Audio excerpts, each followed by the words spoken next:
नमस्कार दोस्तों, जैसा कि आप सब लोग जानते हैं कि मैं विजय त्रिपाठी आप लोगों को जंग वर्दी की करवा रहा हूं और जंग वर्दी में हमारा तीसरा पेपर चल रहा है। कल हमने जीके पढ़ा था, आज हिंदी की टर्न है, तो हिंदी शुरू करते हैं बिना टाइम वेस्ट किए। तब तक आप लोग जल्दी से जल्दी इसको लाइक, शेयर और सब्सक्राइब कर दीजिए।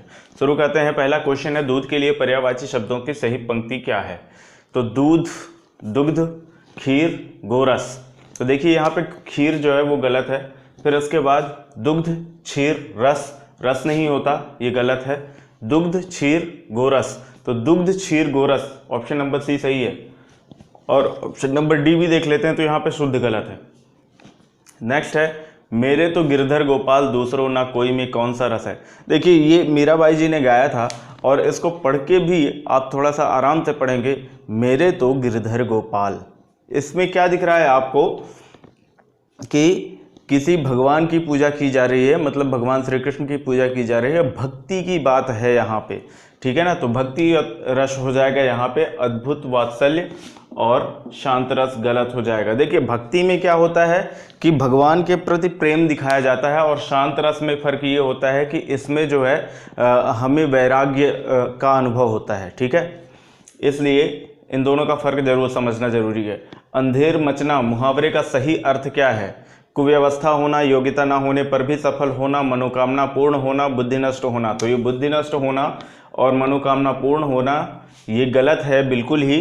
और इसके अलावा जो योग्यता ना होने पर भी सफल होना, देखिए ये है तो कुव्यवस्था ही, लेकिन इसको हम सही नहीं कह सकते हैं, क्योंकि हमें इसका अर्थ चाहिए, ये किसका इफेक्ट है ये नहीं चाहिए। तो व्यवस्था होना सही हो जाएगा, ऑप्शन नंबर ए हमारा सही हो जाएगा, और बाकी तीन गलत हो जाएंगे। आप प्रत्यय से बना शब्द निम्नलिखित में से कौन सा है? आप प्रत्यय, मैंने आप लोगों को पहले भी बताया था कि प्रत्यय और उपसर्ग में जो शब्द दिया जाता है वो उसकी ध्वनि हमें जरूर सुनाई देनी चाहिए, अगर दिखता नहीं है तो, और अगर दिखता है तो बहुत ही अच्छी बात है। तो देखिए पहला आपा गलत है, दूसरा मिलाप, मिलाप, मिल आप, तो यहाँ पे हमें ऑप्शन नंबर बी सही मिल रहा है। आपत्ति हो ही नहीं सकता, और आप तो सेम वर्ड है। फिर इसके बाद मुनिगण का शुद्ध रूप क्या है? तो मुनिगण, मुनिगण का होता है मुनिगण, तो लेकिन ये वाला गण नहीं होता, ठीक है। मुनिगण तो होगा ही नहीं, मुनिगण ये गण होता है। यहाँ पे णा लगता है, णा, है ना, तो णा आएगा। ऑप्शन नंबर डी नहीं, ऑप्शन नंबर सी है, ये गलती से यहाँ पे डी लिख दिया था, तो ऑप्शन नंबर सी सही हो जाएगा, और बाकी हमारे सारे गलत हो जाएंगे। देश निर्वासित का सामासिक विग्रह क्या है? तो देश निर्वासित का सामासिक विग्रह देश से निर्वासित होना चाहिए। ऑप्शन कौन सा है? ऑप्शन नंबर बी जो है हमारा सही मिल रहा है, बाकी सारे गलत हो जाएंगे। देश से निर्वस्त्र तो होगा ही नहीं, क्योंकि यहाँ वस्त्र की बात नहीं हो रही है, निर्वासित होने की बात हो रही है। शासन, देश के लिए शासन गलत हो जाएगा, और देश में शासित भी गलत हो जाएगा, क्योंकि यहाँ देश से निर्वासित यानी निकालने की बात हो रही है। फिर क्वेश्चन नंबर 7 में चलते हैं। देश के लिए, देवता के लिए सही पर्यायवाची शब्द की पंक्ति क्या है? तो देखिए सही पर्यायवाची शब्द देवता की बात हो रही है, तो अजर, अमर और दवे, यहाँ पे वर्तनी गलत है। सुर, अजर, देव, सुर, अजर, देव, देखिए ये सही है, ऑप्शन नंबर बी सही है, क्योंकि अजर, देवताओं को अजर भी बोलते हैं। वैसे अजर का मतलब तो होता है जो बूढ़ा ना हो, जो जर ना हो, है ना, जो मतलब कभी बूढ़ा ना हो, हमेशा यंग रहे। फिर उसके बाद सुर, अजर, देव, यहाँ पे अजार दिया हुआ है तो ये गलत हो जाएगा, यहाँ भी वर्तनी की अशुद्धि है, और सूर ये भी वर्तनी की अशुद्धि की वजह से गलत हो जाएगा। तो तीनों अगर गलत हो रहे हैं तो वैसे भी ऑप्शन नंबर बी हमारा बच रहा है, और हम पहले भी बता चुके हैं कि ऑप्शन नंबर बी ही सही होगा। राह खर्च का सामासिक विग्रह क्या होगा? तो राह खर्च यानी राह के लिए खर्च, जिसे ट्रेवलिंग अलाउंस बोलते हैं, है ना, तो राह रहने का खर्च गलत है, यहाँ पे राह के लिए खर्च ये सही हो जाएगा, ऑप्शन नंबर बी राह के लिए खर्च।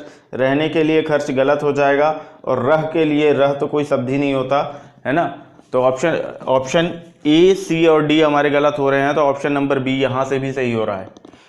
क्वेश्चन नंबर 9 में चलते हैं। श्राप का शुद्ध रूप निम्न में से कौन सा है? तो साप होगा नहीं, ये वाला सा नहीं होगा, ये वाला शा होगा, शाप होगा, ठीक है।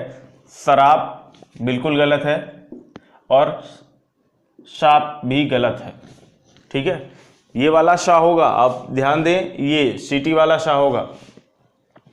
नेक्स्ट है 10th जो है, ये जिसे सरलता से पढ़ा जा सके, जिसे सरलता से पढ़ा जा सके वो क्या होता है? सुपाठ्य।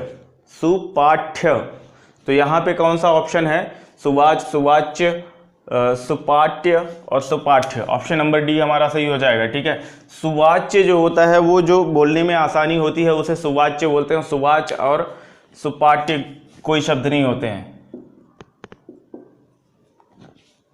ऑप्शन नंबर डी हमारा सही हो जाएगा। चलते हैं 11th में, सबको एक समान देखने वाले के लिए एक शब्द है। सबको एक समान देखने वाला समदर्शी होता है। ठीक है ना, तो सामदर्शी गलत हो जाएगा, समदर्शी ऑप्शन नंबर बी सही हो जाएगा। सामानी और समान, सामान ये दोनों गलत हो जाएंगे, सामान और सामानी तो हो ही नहीं सकता है। फिर उसके बाद ऑप्शन क्वेश्चन नंबर 12 पे चलते हैं। उपसर्ग से प्रति उपसर्ग से बना शब्द क्या है? तो प्रति, देखिए जहाँ पे अभी जब प्रत्यय का कर रहे थे अपन, कहाँ पे कर रहे थे? आप प्रत्यय का, तब भी मैंने बताया था कि उपसर्ग और प्रत्यय में हमें जो ध्वनि है वो साफ सुनाई देनी चाहिए, जो भी हम उपसर्ग या प्रत्यय लगा रहे हैं। तो ये देखिए, प्रति जहाँ भी दिखाई देगा वही सही होगा।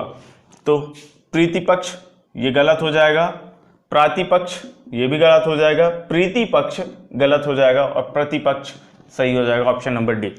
संलग्न के लिए संधि विच्छेद क्या होगा? देखिए, संलग्न यानी सम प्लस लग्न।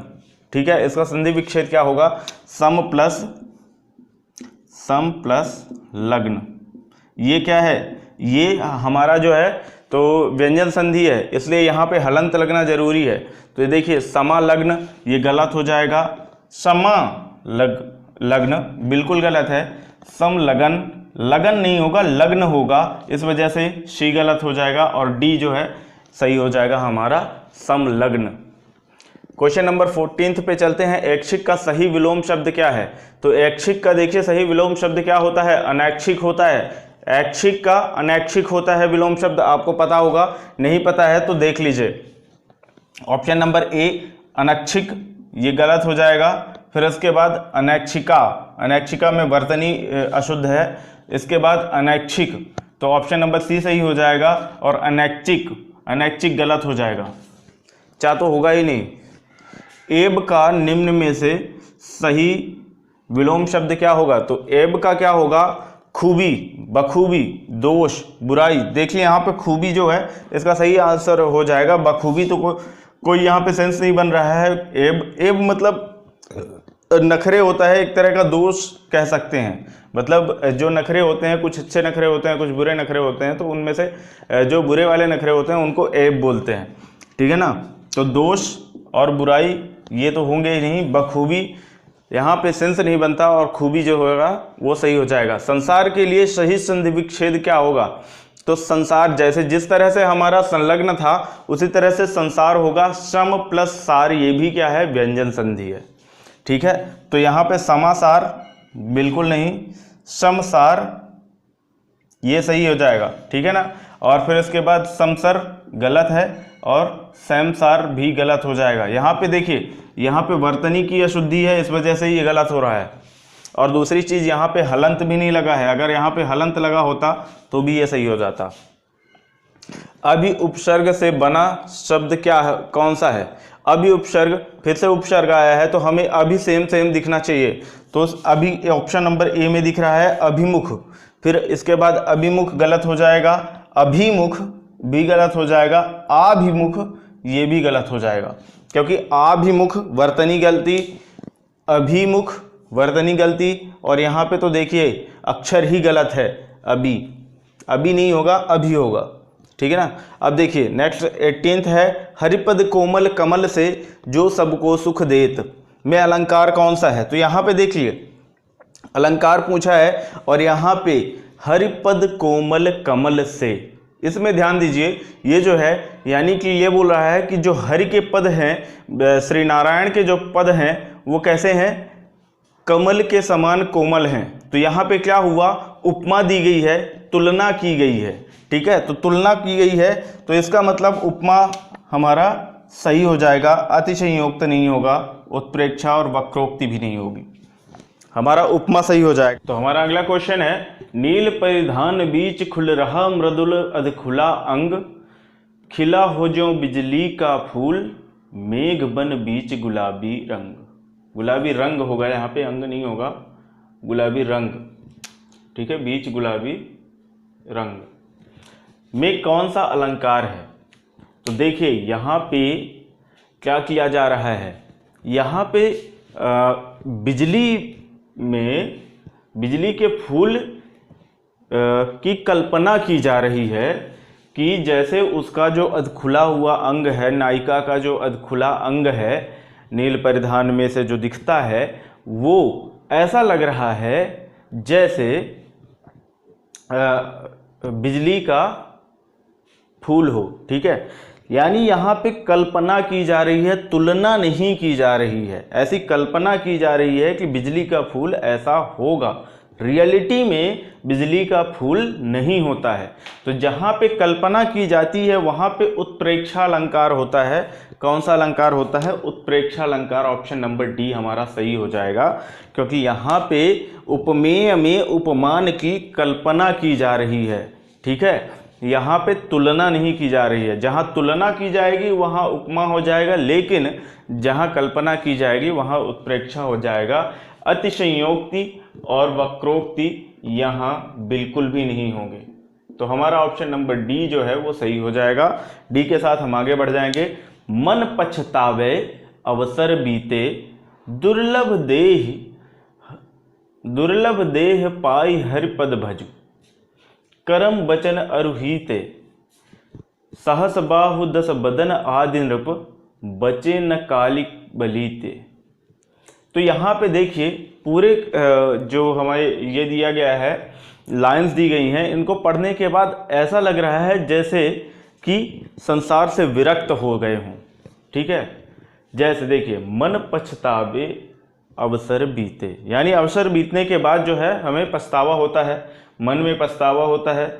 इसलिए दुर्लभ देह पाई हरिपद भजू, ये दुर्लभ देह यानी मनुष्य का शरीर जो है वो दुर्लभ है, और इस देह को पाने के बाद हमें क्या करना चाहिए? भगवान का नाम जपना चाहिए। कर्म वचन अरुहीते, यानी कर्म वचन दोनों से ही, है ना। यहाँ पे एक चीज़ नहीं दिया गया है, लेकिन फिर भी मैं बता दूं, कर्म मन और वचन तीनों से ही हमें क्या करना चाहिए? भगवान का भजन करना चाहिए, उनको भजना चाहिए। सहस बाहु दस बदन आदि नृप, जैसे देखो अब यहाँ पे ताकत की बात कर दी गई है कि सहस्त्र बाहु जो थे वो बहुत बड़े ताकतवर थे, बहुत बड़े राजा थे। तो वो और 10 बदन यानी रावण, तो रावण जैसे और सहस्त्र बाहु जैसे जो राजा थे वो भी क्या हुए हैं? काली बलि से, यानी काल जैसे बलि से नहीं बच सके हैं। तो इसलिए अपने बल का घमंड ना करो, भगवान का भजन करो और क्या करो? अपने इस जीवन को काम में लाओ, ठीक है। तो ये क्या है? ये शांत रस है। शांत यानी जहां हमें किसकी? वैराग्य की भावना जगती है। वैराग्य का मतलब क्या होता है? संसार से, मोह माया से पूरी तरह नाता खत्म कर देना, और इसमें यही चीज आ रहा है।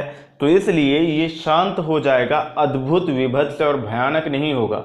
अद्भुत तो इसमें कुछ दिख ही नहीं रहा है ऐसा जो कुछ अजीब हो, अजीब तो कुछ इसमें दिख नहीं रहा है। ये तो सभी बताते हैं कि भगवान का भजन करना चाहिए। विभत्स यानी या क्या? इसको पढ़ने के बाद आपके मन में घृणा आ रही है, जब घृणा नहीं आ रही है तो विभत्स होगा नहीं। और भयानक क्या? इसको पढ़ने के बाद भय लग रहा है? नहीं लग रहा है, भय नहीं लग रहा है, इस वजह से भयानक भी नहीं होगा। तो बचा क्या हमारा? शांत रस। ऑप्शन नंबर बी सही हो जाएगा। इसी के साथ आज का सेशन यहीं पे खत्म होता है। कल फिर मिलेंगे नए सब्जेक्ट के साथ। तब तक के लिए bye bye, good day, take care and जय हिंद।